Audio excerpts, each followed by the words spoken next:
Hello. Okay, so if I remember correctly, we were ready to actually hook up our station to the buttons and the torches that we need and all that good stuff. So, first things first, we want to check for creepers because they are Satan's spawn. Okay, cool. And we need to build a couple pressure plates. I'm gonna build like just a few stone and a few wooden, because I want to be prepared. I don't really care if I build more than I need. Uh-huh. Uh-huh. Okay. Yeah, we're good. Alright, so I'm going to come in here and I'm going to lay down a few pressure plates. What's going to happen is we're going to put down this pressure plate.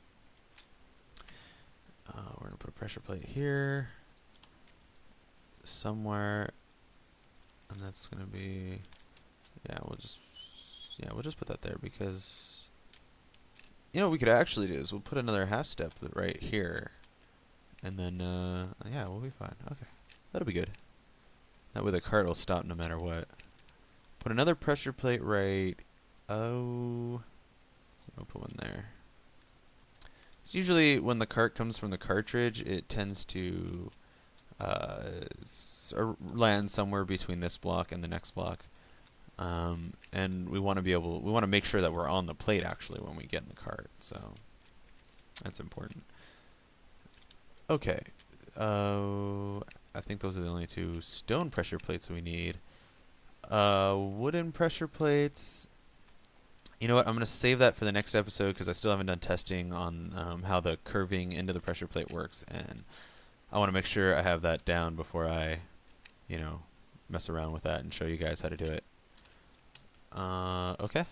So let's rig up these two pressure plates. So conceptually, what is this pressure plate? And what is that pressure plate? Well, these are both pressure plates. Well, it's easiest to think about what we want this pressure plate to do. What do we want it to do? Well, we're in a cart at this point, right? We want it to we're in our cart, right? The cart's from the cartridge. It's here. We jump in the cart. What do we want to happen next? Well, we want our cart in the holding chamber to come down and boost us along our main line here, so that we can go to our next destination. So we want to send power that we're giving on this pressure plate to our holding area, and we want we just want to send power. So so the cart in the holding chamber will come around and boost us. Now, the reason why we have this rigged up to an RS NOR latch is because what happens if we're on this pressure plate, all right, and then a cart comes around, and for some reason or another, we lag right when the cart boosts us, and we get pushed off of this pressure plate, right, off of the stone pressure plate, but we're moving really slow on the main line, right, and we get to like about here, and we're at a complete stop because the lag fucked us up. Well, we're not on the pressure plate anymore, so the cart's not going to come around in a loop, and we really don't want our user to have to get out, come up, and hit this button again.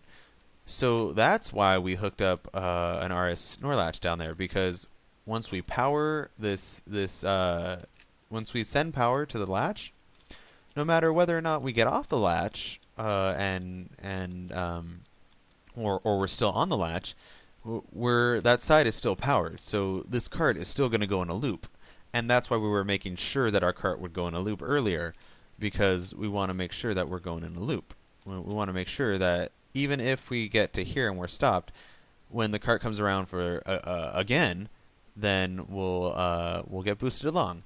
And then how do we know to send our cart onto the cartridge? Well, we put a reset plate right here, and this reset plate actually is gonna tell the latch to close the holding chamber. So if a cart goes into the holding chamber, it stays in the holding chamber, and it's also gonna tell this line of track right here to switch.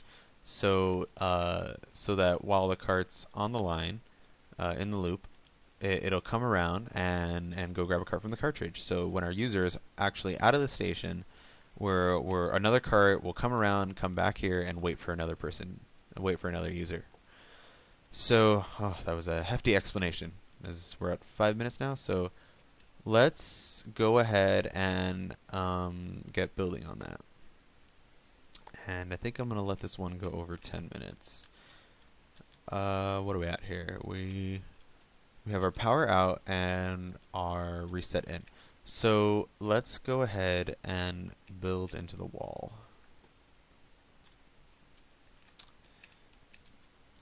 Okay, so our pressure plate is right here.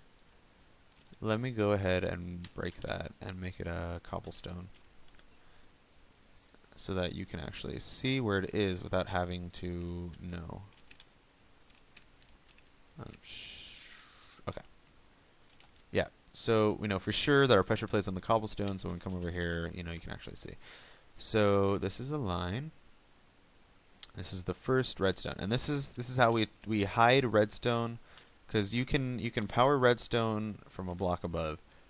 So you probably can't see it, but maybe if I'm quick enough, I can show you guys. Yep, see? Just a second there, it was powered. Do that again. Yep. Okay, cool. So first things first, I'm going to build directly into that wall. I'm not even going to mess around. I do not, and when I'm building with redstone, I like to use cobble the entire time. But as I said earlier, I don't mess around. I build straight into the wall.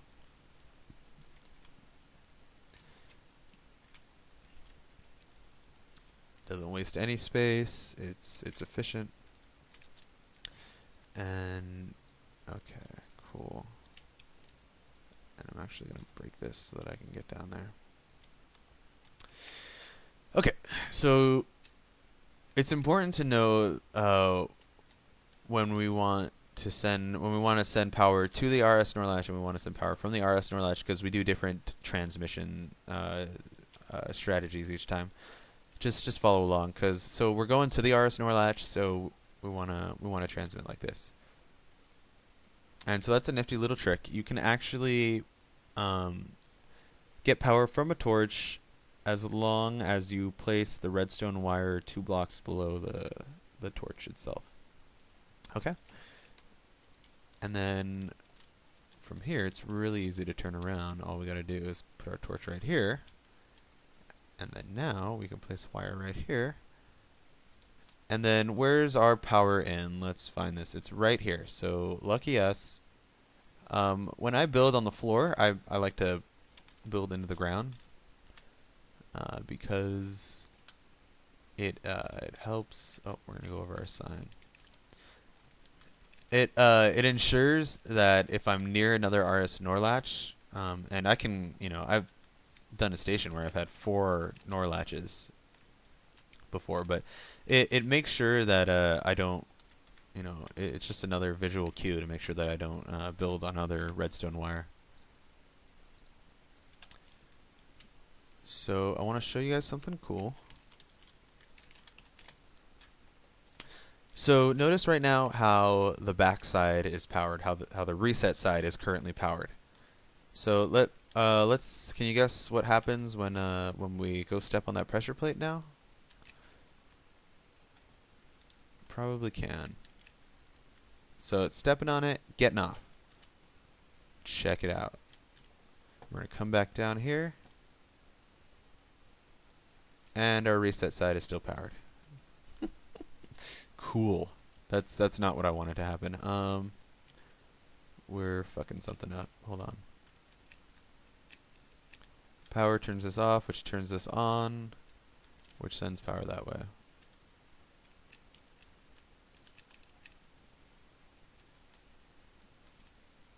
Oh, there it is. That's the problem. Torch is on the ground. Okay. Yeah. Make sure that your torch isn't on the ground. It's actually on the block. It's really important. Okay. So I kind of flubbed that up. Let me come over here and break this and then replace that. Okay, so power's back on the other side. So, even though I just showed you what's going to happen, let's pretend I didn't and do it again. Stepping on this pressure plate. I'm off the pressure plate. That's the cool thing right now. I'm off the pressure plate. And look, power's on the other side. Now it's going to appear as if this is getting power, but I mean, it doesn't matter. Like the power will come to here, and it's not like there's another torch or anything to happen, so don't worry about that. Okay, so cool. So let's you know what? Let's end it there. I know I said I would go over, but let's end it there, and we'll do the rest in the next episode.